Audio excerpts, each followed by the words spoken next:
back to Northwest City Politics in the Know with Juanita. We're so glad that you're joining us again this week.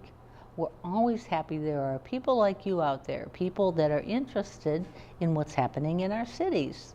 Because it is important for good government that there be a flow of information that goes back and forth between city councils, between residents, between city staff. It makes your community healthier. So we're glad that you're interested. If you haven't watched our show before, we'll have someone on each week from one of the 9 cities in CCX's viewing area to talk about what's been happening and what will be happening in the city in the future. So we're glad that you're joining us again this evening. And we do encourage you, if you're from Maple Grove, take down the email and phone number. So if any of the issues that we talk about tonight are ones that resonate with you, you can be in contact with our guest tonight. And we have Judy Hanson, who is fairly new. I've just asked her, a couple-year member, a little over 2 years, right, on the Maple Grove City Council. So we're glad to have you with us tonight to give us your idea of what's going on in the city.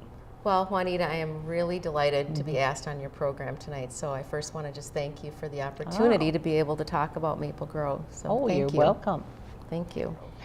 And then tell our audience out there a little bit about your background and your time in Maple Grove.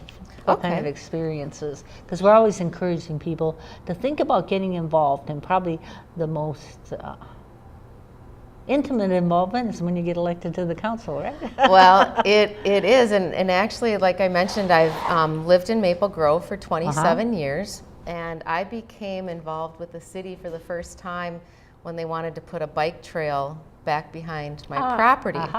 And so I went to the city because we hadn't anticipated the bike trail coming in that quickly. And I was worried about the wetland and the impact that the trail would have. And so I went to City Hall, and first I went around my neighborhood and got a petition to try to say that they shouldn't put the bike trail there. Eventually the bike trail did come in, and actually it's fine. I use it and enjoy it too. But that's kind of how I got involved. And the city administrator there, I think, really liked my moxie and my ability to organize the residents. And so he suggested that I join, at that time it was called CLIC. It was the Citizens Long Range Planning. And now it's called the Citizens Advisory Committee. And I served on that committee for 6 years, and I was the chair for 2. Served on the Wetlands Task Force. And then I kind of took a break after that while my kids were, involved in sports and school and church and Girl Scouts. And then when I saw that there was an opportunity to apply to fill the council spot for someone who had to step down, and it was a 1.5-year term, I thought, that'd be a really good way to see if I would like to be a city council person before having to go through all the campaigning and the expense involved in that. And that was a perfect opportunity, and I really enjoyed that. And so I ran last year and was elected, and so here I am. Okay, we'll move on to an area of development in Maple Grove. All of our cities are involved in either development or redevelopment. Mainly it's new development in Maple Grove, right? It is, and I'll tell you, there is so much going on that I think we could spend the rest of the show talking about it. We probably could. I will try to just hit the highlights, but again, another thing that you'll probably want to show your viewers is this Maple Grove website. It's a new part of the city's Maple Grove website. It's called the Maple Grove Business, succeeding and growing today. And what's really neat about it, it's an interactive website. So you can click on at the bottom. It shows, and they're numbered. And it shows all the different projects, and then there's actually a corresponding map. So you can see, for instance, there's a Hy-Vee Maple Grove edition. All right, and it shows you where it's going in. On the map, Right on the map. I looked at that. So I'll go through some of the things. There's also even a listing on the website that shows you not only what is going in, but the location, and then kind of a description as well. There's like a spreadsheet. So there's so much information on the website. So I know people are always interested and ask, you know, whenever they see me, they're like, okay, well, what's going in over here? What's that over there? And so I'll give you some of the highlights. That would be good. Well, Portillo's, that was actually a real interesting one, and there was a little bit, I'll talk about that one just because it was a little bit of a controversy when they first, you know, came to their with an application because they wanted to build their business right in the parking lot of the Arbor Lakes. Oh, okay. And so, well, that just seemed like, all right, well, that's going to be, because, you know, we had our survey of residents, you know, the previous year, and one of the things that was really a highlight is that people said there was too much traffic congestion. So there were several of us on the council that were concerned that, you know, plopping Portillo's there in the parking lot was going to cause some problems because it's a double drive-through, and it's right there. You know, it's going to take away some parking spots from Arbor Lakes, and then some of the spill out onto Hemlock and Elm Creek Boulevard. So it took us a while before we decided to go ahead and pass that, and in fact, we actually originally declined their application, and boy, was there an outcry. There was was a petition, and I think there was like 1,700 signatures on it. I mean, people really wanted Portillo's, so that's going to be coming. It's right by the Alta and Joseph Bank, so it's right in the parking lot area. And they specialize in the Chicago hot dogs, and I hear that their chocolate shakes and chocolate cake are awesome, and they're supposed to be opening in late fall. So a lot of people from Chicago are super excited about Portillo's. It's a big deal. They know it from personal experience. Yes, they do. Also, there's the development, the Village at Arbor Lakes. That's well on its way in being developed. That's on Elm Creek Parkway and Hemlock, and that's planned. Well, right now they're doing the residential piece and some of the commercial, but I think there's planned for a couple of hotels to go in there, some really small retail, a grocery store, some coffee shops, but lots of, it's like luxury apartments, and in fact it's a gated community, and they have a big clubhouse that has lots and lots of amenities, and that's being built by Kelly Dorn. And he has a project in Brooklyn Park off 610. So he does very good work, so we're excited for that to come in. The other big development, if you know where the Wild Bill site is, that's off Main Street and Elm Creek Boulevard. They are moving to the former Don Pablo's site. Oh, yeah, that's been empty for a little bit. It has, and in place, we're really excited, Crave Restaurant is coming in. There's one in downtown Minneapolis and another in the West End in St. Louis Park. The cool feature with this one is they're going to have a rooftop. So we're really excited about that. They just put in their building permit, so we may not see construction starting until maybe the spring of 2018. There's also a Bobby and Steve's gas station and a convenience store that's going in near the hospital. And also near the hospital is a restaurant that's called Raising Cane, and they specialize in chicken.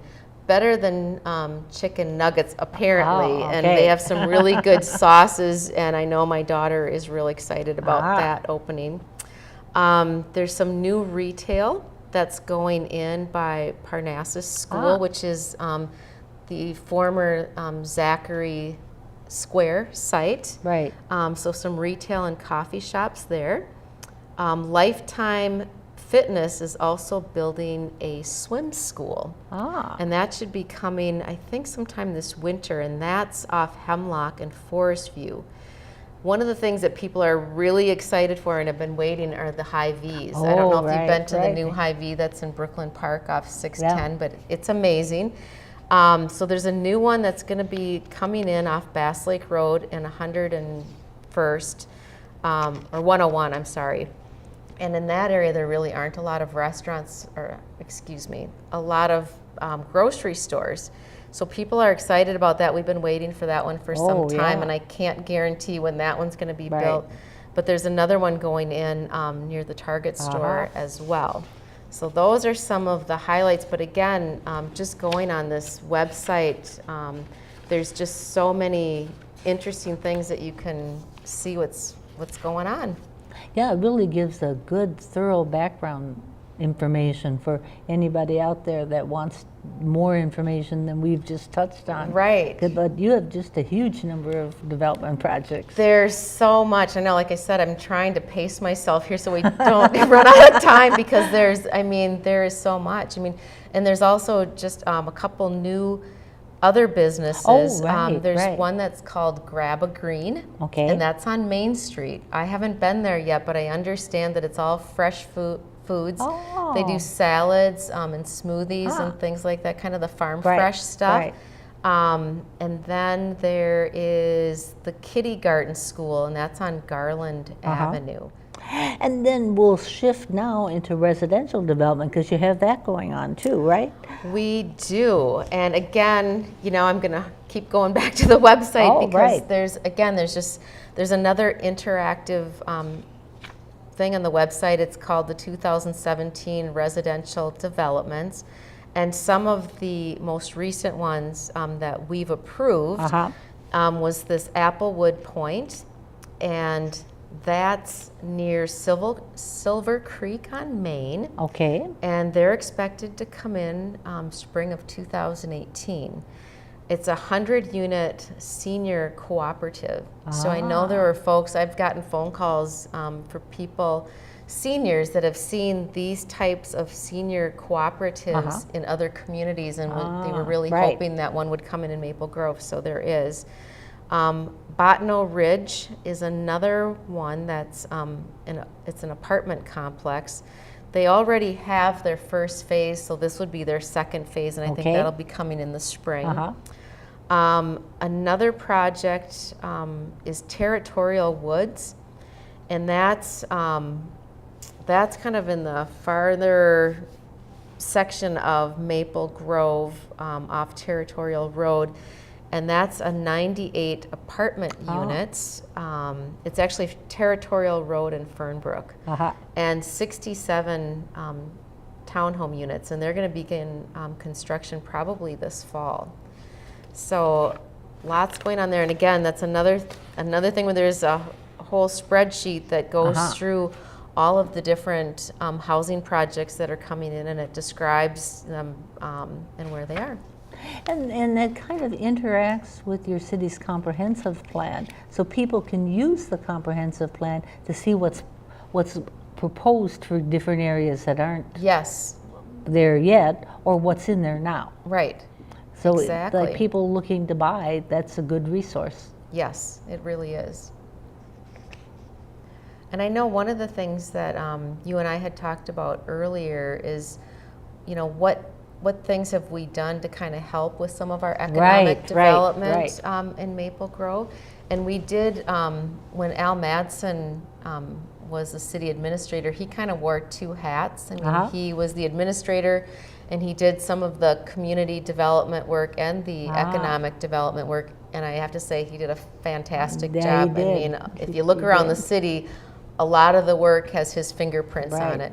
But we have a great new administrator, Heidi Nelson. She's doing a fantastic job. But we brought on Carrie Weil this last year, and she's the one that actually helped set up that new website. And the things that we look at when we're putting together the comprehensive plan is we look at land use and what's a good fit, because you want to plan, but you also want to be somewhat flexible too. Right. And we know right now we have plenty of retail, we have lots of good restaurants, we have a good park system plan, we have good school districts. So the gravel mining area is the place where things have really expanded in the last 5 to 10 years. And going forward, that's kind of the focus right now, just because there's so much available land. And so we want to plan, okay, do we really need more retail? What should Probably go there? not. So we're trying to think of what would be some really good fits, because like I said, we really want to try to bring in jobs. That's kind of our focus right now.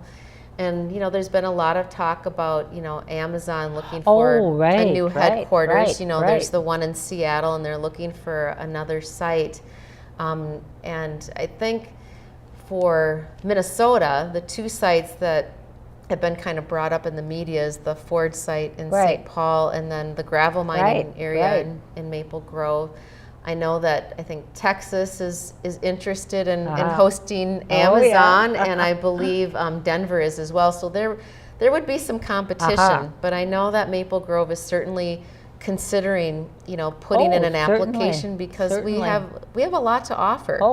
And that would really be great. That would be a great boost to our economy in Maple Grove. Definitely. So I'm in favor of it. So I'm hoping that that'll be something we'll look at. But the other things that go into the comp plan is, transportation, looking at water resources, parks and trails, housing, and so. In fact, if you go on the website, here we go again. There's maps that go through each quadrant, and we have kind of proposed, what we think would be a good fit, like, maybe some high density, housing, or some high density office, or maybe some office warehouse, like off the 610 area, so that it would be easy for freight to get there. May even need to have a new school with all of the housing that's coming in. But people can go onto the website and see some of the proposed uses, and certainly attend any of the meetings. Like I said, we have to. Well, now you've had some public input meetings on those issues already. When did you have? What ones have already been done? Those were in May and April of this year. I don't know if we're having any others. I know that on October 2nd at 5:30 in the mayor's conference room, we're kind of reconvening. I think we kind of took a break over the summer. But we're going to start, putting more meat on the bones in terms of what kind of a plan we're going to submit to the Met Council. And like I said, we have to do that by December 18th, and then they have a 6-month review period. So. Yeah, all of our cities are hard at work on that. It's a process that takes time. It does. But it does keep everybody focused on what do we really want to do in our city. It makes you take the time to do that. Well, and we have so many opportunities. Like I said, with the 610 coming in, there's a lot of different available land in and around 610. And then, of course, the gravel mining area. So there's still a lot of available buildable land. And we just want to make sure that we are really mindful of what we do and not overdo. And then citizens can actually, a lot of people have no idea what this is, right? But there is a copy of your current plan, because it's done every 10 years. Correct. Every city every 10 years needs to put this time into analyzing where they're at, where they want to go in the future, so they can actually look at that. People might not have an interest in the whole of it, but you might have an interest in individual areas, like if you're really concerned about water quality, or you're concerned about what housing goes where. They should take the time. Or transportation. Like I said, when we did our survey, that was the thing that people were really bothered by, the traffic congestion. And so that's something that we want to make sure, if we're going to keep building, that we have the supportive infrastructure to make sure people can get in and around where they need to be, in a timely way. Okay, I think we'll go to a fun topic. That Super Bowl is coming up. Everybody knows that because it keeps getting spoken about again and again. But Maple Grove is thinking of doing something. Maybe you can tell us about who's working on this and what they're looking to do. I will. Yes, there's a committee that's looking at what can we do in Maple Grove. For those that aren't going to want to drive into downtown Minneapolis, what can we do here to just kind of celebrate this? Because it's a big deal. It is. when was the Super Bowl here last? I don't really remember. And when will it be here again?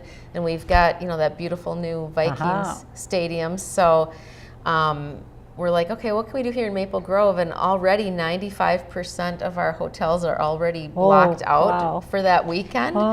So we wanted to have some activities in the event that, people aren't going to the game, but wanted to, still celebrate with Maple Grove. So on the committee, there's business owners, city staff. There's Minneapolis Northwest Tourism. Okay. Maple Grove Lions and the North Hennepin Chamber of Commerce. So they've kind of come together as a group to plan some activities, and they're mostly going to be focused around the Central Park because that's one of our big gathering areas, and it's one of our main assets. We call it our crown jewel because it is. So there'll be some family events during the day. I don't know what those will be at this point. But one of the things that we're hoping to do is in the evening, so that'd be the Saturday evening before the game, is to bring in some live music, to have like a heated tent and some food trucks. And I think the Lions are going to be selling the beer. And so we've actually engaged Sue McLean to kind of, locate the talent and handle the ticketing and the advertising and all that. And she works for the live concerts at the Minnesota Zoo. So she has a really good track record. The only thing that we've thought about is the parking issue. So we're going to have to still try to figure out, if we bring in a lot of people, where are they going to park?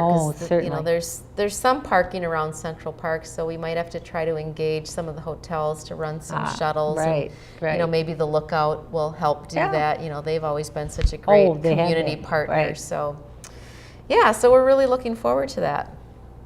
And then will they need some volunteers in the future, do you think? They probably will. I mean, this is just starting to get off the ground now, but I'm certain there's always going to be a need for volunteers. I'm sure there'll be stuff on your website on that too, I'm sure, for people to keep up to date on that.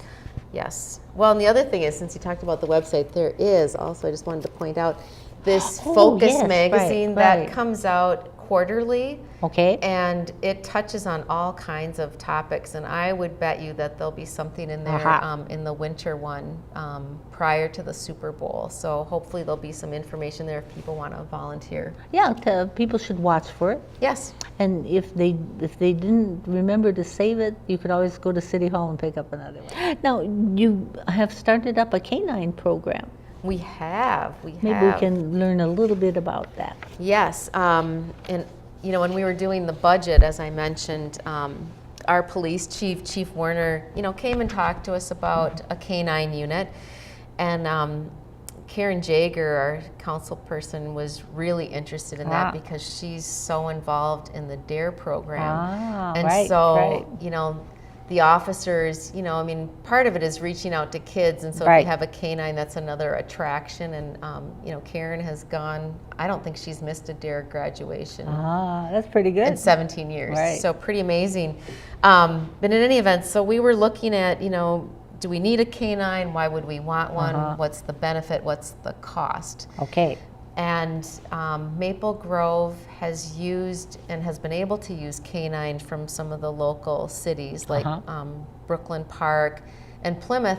And that's actually worked out pretty well, but as our city grows, there seems to be more and more of a need to use canine. And so, one of the benefits of having a canine program is officer safety, because you can send, the canine into a situation where you'd be less inclined to maybe send an officer into.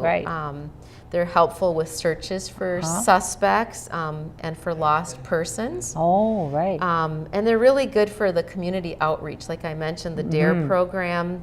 There's also a Police Citizens Academy, the neighborhood watch meetings, and then on our national night out, people just love it. I had an ambassador go around with me this year. They have the Girls Ambassador program, that scholarship program, which is awesome. So when people have the national night out, they really like it when a fire truck comes. Right. Oh, definitely. Or an ambassador, or the mayor, Right. or a police car. But if we can come with a canine, I think that would be really awesome. But the great thing about this is it's not coming out of our general fund. Oh, okay. And I mean, it's expensive to have a canine officer because you have to have the dog. Right. You have to pay for the training. There's special equipment. Right. But that's all going to be funded through our alcohol compliance fines. So that was kind of how it got sold to us. It's kind of like, oh, so it's not going to come out of our budget? And there's all these benefits. Yeah, I think maybe that's a good idea. I think we can do this. Right. Yeah. So has the program started? It hasn't. Well, I mean, I think some of the training, I think they've appointed a sergeant that's going to be involved in the training. And so actually they'll be going to St. Paul for their training because they have a really good canine unit there. But I think we can expect it to be up and running in March of next year. So have they determined where they're going to get the dog from? Not that I know. Maybe they have, but I don't know. Nothing that they'd let you know yet. No. Because it takes a while to put all the parts and pieces together, It does. Yes, it does. Yeah, and so that'll be exciting. A special kind of dog, too. Right. Because I know some of the cities have gotten ones from Europe somewhere. Really? So that's why I was just curious. I have no that idea. I had heard that, I don't remember what country. See, I don't want to go in detail, but I did want to have you just mention that there's a program called Housing for All about affordable housing. And it's just something you're looking into, right? Well, actually, it's been around for some time. Okay. It's actually been around since 1999, and it started with some faith communities trying to figure out what can we do for our residents when they're looking for some affordable housing. And in fact, tonight, if I weren't on this program, they have a tour of some of the different sites that they've, helped. And like I said, it began in 1999 to support families in need. It isn't just affordable housing for, it is affordable housing, but it's like life cycle housing. So families with children, if someone's recently divorced or widowed, and so, their income isn't the same. College grads, young professionals, and seniors. So it kind of focuses on all types of people and types of housing too. I mean, because if you're a younger person, maybe you could live in a studio apartment. And in fact, one of the newer housing units that's coming in is actually going to have some studio apartments, and I think that's a first for Maple Grove. And I think, especially for someone who's just out of college and has all those hefty loans. Oh, yeah. I think that would be great. But Housing for All kind of helps plug people in and give them information as to what type of housing in Maple Grove is available that's affordable. Okay. Well, we'll pick up on that later on because I think that's a topic of interest in all of our areas. It certainly is. Well, I want to thank you so much for taking your time and sharing your experience and ideas with our audience out there. We're glad that you've been with us, and we hope that you'll join us again next week. Bye.